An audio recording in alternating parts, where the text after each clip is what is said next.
Etnik Mahmeri hanya terdapat di negeri Selangor, mendiami bahagian pantai barat dan selatan negeri ini. Mereka dikelompokkan dalam kumpulan kaum Senoi. Walaupun corak sosio budaya mereka mirip kepada etnik dalam kumpulan kaum Melayu asli, namun dari segi bahasa, mereka dikelompokkan dalam kumpulan penutur rumpun bahasa Mon Khmer, sebagaimana etnik-etnik dalam kumpulan kaum Senoi yang lain. Menurut pengkaji, dialek bahasa Mahmeri pula dikelompokkan dalam bahasa aslian selatan. Menyentuh asal-usul etnik ini, menurut cerita lisan dari nenek moyang mereka, orang Mahmeri dikatakan berasal dari salah satu suku orang laut. Nenek moyang mereka juga pernah menceritakan mereka berasal dari pulau-pulau di selatan Johor. Malah, diceritakan juga, suatu masa dahulu, keturunannya pernah mendiami sepanjang pesisir pantai barat negeri Johor. Namun sehingga kini, cerita-cerita tersebut agak sukar untuk dibuktikan, terutama sekali dalam bentuk sejarah. Mengenai maksud perkataan Mahmeri, Mah membawa maksud orang dan Meri bermakna hutan. Etnik Mahmeri juga pernah dikenali dengan panggilan Besisi atau Besisi.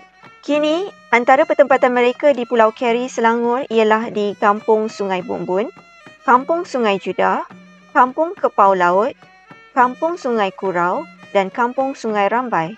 Antara pertempatan lain selain dari yang terdapat di Pulau Keri ialah seperti Kampung Pulau Indah, Kampung Pulau Ketam, Kampung Tanjung Sepat, Kampung Bagan Hailam dan Kampung Bukit Bangkong.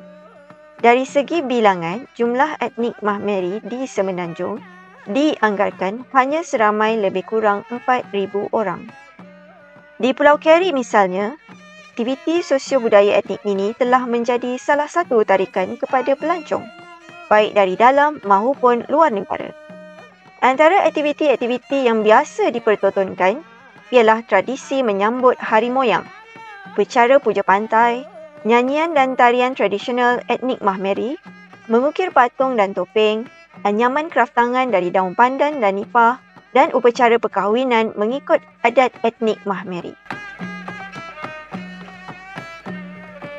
Selain dari itu, etnik Mahmeri yang tinggal di Sungai Bumbun, Pulau Keri, memiliki sejenis kemahiran kreatif, iaitu menghasilkan ukiran patung dan topeng dalam pelbagai bentuk dan ukuran. Keunikan setiap hasil ukiran mereka kebiasaannya berilhamkan dari mimpi.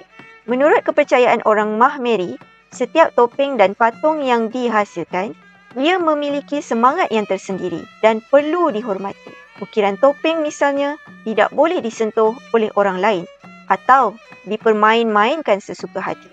Lebih-lebih lagi, topeng yang diukur khusus untuk tujuan mengubati pesakit dan upacara ritual. Pada zaman dahulu, ukiran patung dan topeng dihasilkan semata-mata untuk tujuan perubatan tradisional iaitu mengubati pesakit, menolak bala dan persembahan dalam upacara ritual yang lain. Menurut kepercayaan mereka juga, setiap topeng yang dihasilkan pastinya memiliki karakter dan kegunaan tertentu. Boleh dikatakan kegunaan ukiran yang dihasilkan oleh etnik ini sangat rapat dengan kehidupan harian mereka. Namun kini, ukiran patung dan topeng lebih kepada hasil kraftangan yang dijual kepada pengunjung dan mereka yang berminat untuk hiasan ataupun simpanan individu. Ukiran patung dan topeng yang dihasilkan biasanya menggunakan kayu bakau yang dikenali sebagai nyirih batu. Kayu jenis ini mudah didapati dalam hutan paya bakau berdekatan dengan pertempatan mereka. Selain dari itu, ia mudah dibentuk dan memiliki warna kemerah-merahan yang menarik. Sejak dari dahulu, kayu jenis ini menjadi pilihan utama kepada pengukir-pengukir etnik Mahmeri. Selain dari kayu nyirih batu, kayu pulai sering digunakan oleh pengukir. Bagi pengukir topeng, kayu pulai yang lembut mudah dibentuk dan ringan, selesa bila dipakai sewaktu mempersembahkan sesuatu tarian.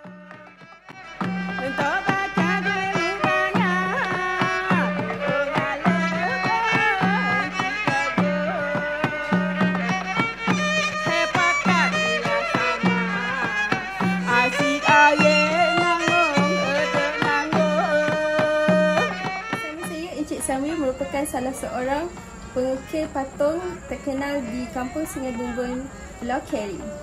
Cik Samir, apa khabar hari ini? Khabar elok, khabar sihat, khabar baik. Okey, baik Cik Samir. Berapa lamakah Cik Samir telah menjadi seorang pengukir patung? Bidang saya craft ni, saya dah hampir 20 lebih tahun dah. Umur saya sebelum saya kahwin dah. Belajar daripada arwah, iaitu pion anak bumbung, iaitu cikgu saya. Setiap masa lah sebelum bengkel ni diwujudkan, sebelum tu kat rumah dia lah saya membuat ukiran. Tunjuk banyak lah. Dia boleh tunjuk ajar cara membuat, cara menebuk. Ramai lagi lah, bukannya arwah Pak Pion, iaitu Pak Saudara Velon anak Kasim. Lepas tu anak menantu Pak Pion, itu Sahak Ajin. Anak dia Husin Pion. Itu rasanya tu je lah.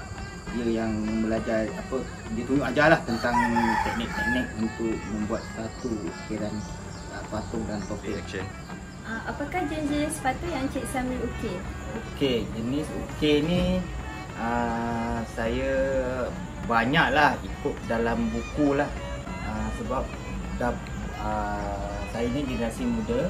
Apa yang ada dalam buku, buku tu, ukiran tu daripada orang tua lah. Cuma saya okey tengok dalam buku, saya okey. Apa dalam buku saya okey, baru jenis pun saya tak tahu. Dah 10 ke, 20 ke, 30 ke, 40 ke, saya tak tahu. Saya buat saja. Buat je, tak kira berapa biji saya tak tahu. Buat je, bila dah siap jual, dah siap jual.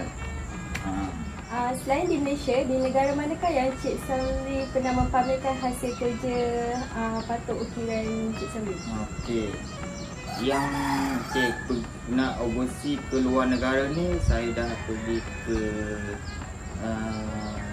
Bangkok, ibu kota Bangkok, daripada Kementerian Pembangunan Bandar dengan Cakwa. Kraft tangan China, Shanghai 2 bulan. Jabatan warisan dekat Paris, rasanya 2 kali kat Paris. Lepas tu London dengan Kapal Malaysia lah. Tu je lah, saya pergi China, tu lah, pergi Bali, tu je lah. Lain tak lagi. Cik Samir, bagaimana sambutan mereka terhadap hasil ukiran Cik Samir? Okey, sambutan yang saya lah, macam pergi China, Shanghai tu 2 bulan tu memang menggalakkan lah. Saya bawa pun sesikit, tak tahulah, tak menyangka benda ni boleh sambutan kan. Dia orang beli, dia buat je, dia beli, buat je, dia beli. Apa dia kan, macam mana dah stok tak ada, risau juga. Sebab tak bawa banyak kan, kita tak tahu daripada China ni, kita bawa sini daripada Malaysia ke China, Shanghai mesti expo Shanghai tu, bawa sikit. Lepas tu dia orang nak beli, saya cakap tak boleh. Sebab nanti korang daripada Malaysia tengok kan tak ada barang, tak boleh juga. Kena hit stock lah. Akhir tu baru saya jual. Akhir tu jual. Ada sikit lah untuk kitchen, fridge magnet saya jual juga lah, kecil lah. Tapi di Paris, sebab Paris ni susah sikit. Sebab dia punya masuk dalam bangunan tu susah. Sebab ada scan lah apalah, sebab UNESCO tu susah nak masuk bangunan tu. Cuma pekerja situ saja yang boleh tengok. Yang luar susah nak masuk. Sebab UNESCO kan, payah. Nak scan itu lah, payah. Ada jugalah sambutan. Dia kata orang tu menakjubkan lah. Tak tahu, tak menyangka masa orang asli di Malaysia ni ada yang buat ukiran ni. Dia pelik sikit lah.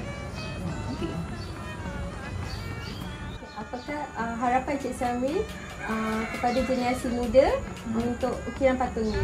Okey, harapan tu memang ada.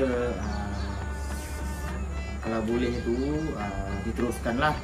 Jangan lupa warisan nenek moyang kita dulu. Apa yang ada dah, susah penat mencari ilham perah otak kata orang tu. Teruskan saja. Kalau tak banyak, dalam setahun tu 2-3 biji pun itu dah kira bagus juga. Janji, mahirkan tangan, buat. Tu je, jangan kita lupa diri lah. Teruskan je. Generasi muda ni ramai, generasi muda yang boleh tahu, sebenarnya tahu. Ada minat, dia orang ada minat. Kalau dia tempahan tu ada dibuat sebenarnya. Pendapat saya generasi muda teruskanlah. Tak kira lah apa ni akan datang lah, sebab apa ni kita yang kira patungnya dengan kita. Apa ni jangan lupalah sampai bila-bila lah. Okay, baik Cik Sami, terima kasih kerana sudi meluangkan masa dalam sesi temu ramai ini. Okay, sama-sama juga.